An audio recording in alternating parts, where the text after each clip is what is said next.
Hi friends. So I want to just talk to you a second about incantations. I've been watching Harry Potter. I know it's a little funny, but that's kind of my comfort food. I just love Harry Potter. And why? It's a little bit like Star Wars. There's some truth to it. There's something there. There's something about incantations that make things happen. And we know this, right? We know that if we swear to something and we are sworn in, or we make a promise or a contract, it's all about words, the power of words to bind, to create, to manifest. And if we know that how we speak and the things that we say actually have a real impact on what we have in life and what we are manifesting in life, then we have to also take responsibility for the words that are really negative, that those have as much power as the positive words.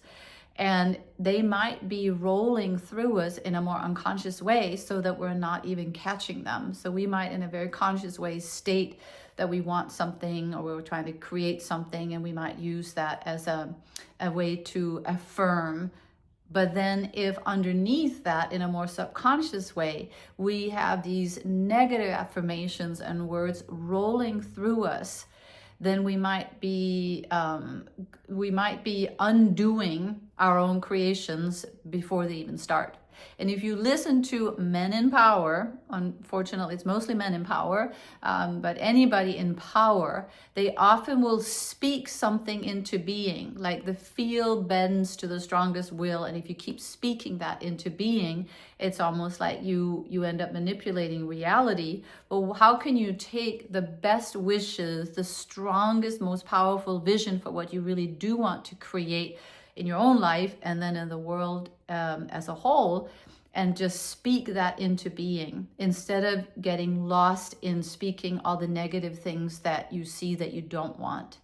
So that's our challenge for all of us, to let beautiful words roll through us. Grace here, beauty here. I open myself to the love of God. I am the love of God within me.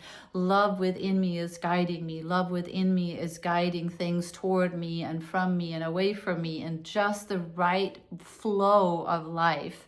If we were to spend more time consciously letting those kinds of words roll through us, instead of focusing on speaking and bringing awareness and intention and power, creative power, into everything we actually don't want to see. So we start to take responsibility for ourselves as co-creators in the world. Then how would we act? Then what would we speak into being? What words would we speak over ourselves, our kids, our homes, our pets, and then ultimately the world at large?